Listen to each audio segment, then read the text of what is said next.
दोस्तों, अमेरिका के पूर्व राष्ट्रपति डोनाल्ड ट्रंप ने जब भारत पर टैरिफ लगाया था तो उनका इरादा साफ था। भारत दबाव में आकर उनकी शर्तें मान लेगा, अपना बाजार अमेरिकी कंपनियों के लिए खोल देगा और रूस से दूरी बना लेगा। लेकिन शायद ट्रंप ने कभी सोचा भी नहीं था कि उनका यह दांव उल्टा अमेरिका के लिए ही मुसीबत बन जाएगा। कहानी की शुरुआत होती है वॉशिंगटन D.C. के पावर कॉरिडोर से। ओवल ऑफिस में बैठे ट्रंप अपने सलाहकारों से घिरे गुस्से में कहते हैं, अब भारत को सबक सिखाना होगा, हमारी शर्तें माननी ही होंगी। और फिर निकलता है एक आदेश, भारत से आने वाले सामान पर 50% का भारी भरकम टैरिफ। ट्रंप को भरोसा था कि यह एक तीर से दो निशाने वाला फैसला होगा। भारत झुक जाएगा और अमेरिकी बाजार के लिए अपने दरवाजे पूरी तरह खोल देगा। लेकिन ट्रंप भूल गए थे कि भारत कोई छोटा मोटा बाजार नहीं, बल्कि 140 करोड़ उपभोक्ताओं का महासागर है। यहां टिकने वाली कंपनियां दुनिया के दिग्गज बन जाती हैं। उन्होंने यह भी नहीं समझा कि भारत का DNA विदेशी दबाव के आगे झुकना नहीं जानता, खासकर तब जब मामला देश के सम्मान का हो। और जब सामने अमेरिका जैसा महाशक्ति भी हो, तब भी भारत पूरी ताकत से मैदान में उतरता है। जैसे ही टैरिफ का ऐलान हुआ, भारत में गुस्से की लहर दौड़ गई। यह गुस्सा सिर्फ सोशल मीडिया तक सीमित नहीं था, बल्कि गलियों, चौपालों, चाय की दुकानों, कॉलेजों और दफ्तरों तक पहुंच गया। ट्विटर, इंस्टाग्राम और फेसबुक पर #boycott_US और #boycott_American products, #जंगल की आग की तरह फैल गए। लोग खुलकर कहने लगे, अगर हमारे सामान पर टैरिफ, तो तुम्हारे सामान को हाथ तक नहीं लगाएंगे। और यह कोई खोखली धमकी नहीं थी, बल्कि भारत की उपभोक्ता शक्ति का खुला प्रदर्शन था। देखते ही देखते कोका कोला की जगह नींबू पानी और लोकल ब्रांड्स का क्रेज बढ़ गया। एप्पल की जगह भारतीय स्मार्टफोन कंपनियों की बिक्री में उछाल आ गया। डोमिनोज और स्टारबक्स जैसे ब्रांड्स के आउटलेट सूने पड़ गए। यहां तक कि अमेजन और वॉलमार्ट जैसी ई-कॉमर्स दिग्गजों को भी बहिष्कार का सीधा झटका लगा। यह कोई इमोशनल रिएक्शन नहीं था, यह एक सोची समझी रणनीति थी। भारत जानता था कि अगर इन कंपनियों के मुनाफे पर असर पड़ेगा, तो यही कंपनियां व्हाइट हाउस पर दबाव डालेंगी कि भारत से टकराव खत्म करो। ट्विस्ट तब आया जब अमेरिका के अंदर ही ट्रंप के खिलाफ माहौल बनने लगा। मशहूर थिंक टैंक डेमोक्रेसी इंस्टीट्यूट के एक राष्ट्रव्यापी सर्वे में सामने आया, 53% अमेरिकी नागरिक मानते हैं कि भारत पर टैरिफ गलत और अनुचित है, जबकि सिर्फ 43% लोग ट्रंप के साथ थे।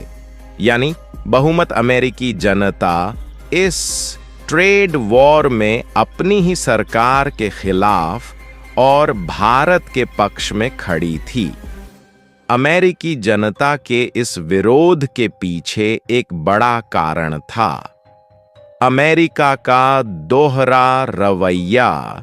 एक तरफ वह भारत पर रूस से तेल खरीदने का आरोप लगा रहा था, जबकि दूसरी तरफ भारत ने उसी साल अमेरिका से तेल आयात में 50% की बढ़ोतरी की थी।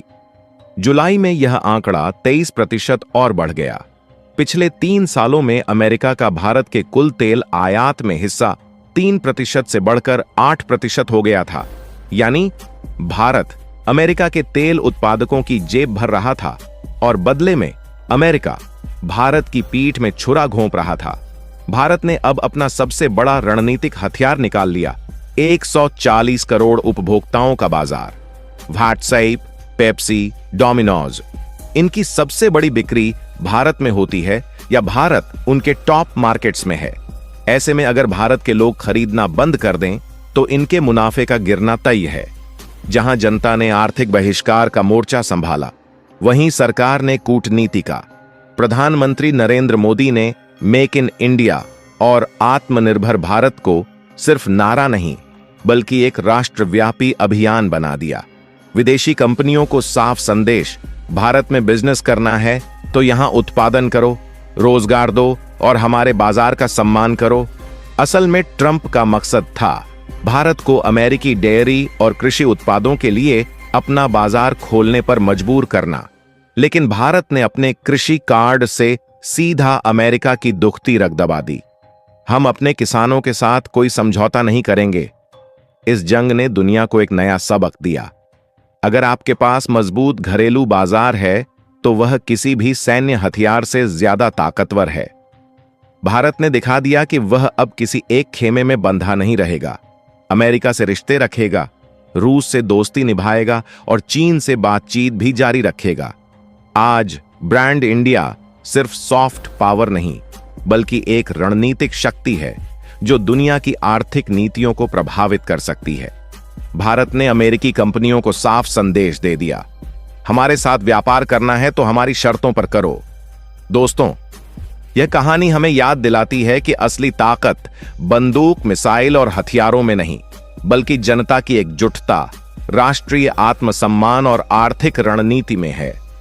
ट्रंप ने सोचा था कि एक टैरिफ लगाकर भारत को झुका देंगे, लेकिन भारत ने साबित कर दिया, अगर सम्मान पर चोट होगी तो 140 करोड़ लोग खुद मोर्चा संभालेंगे। यह 90 के दशक वाला भारत नहीं है जो दबाव में समझौता कर ले।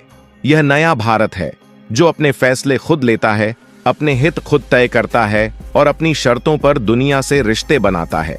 चाहे सामने अमेरिका जैसा महाशक्ति हो, अगर हमारे बाजार और लोगों का सम्मान नहीं करोगे तो तुम्हारे अरबों डॉलर दांव पर लग जाएंगे।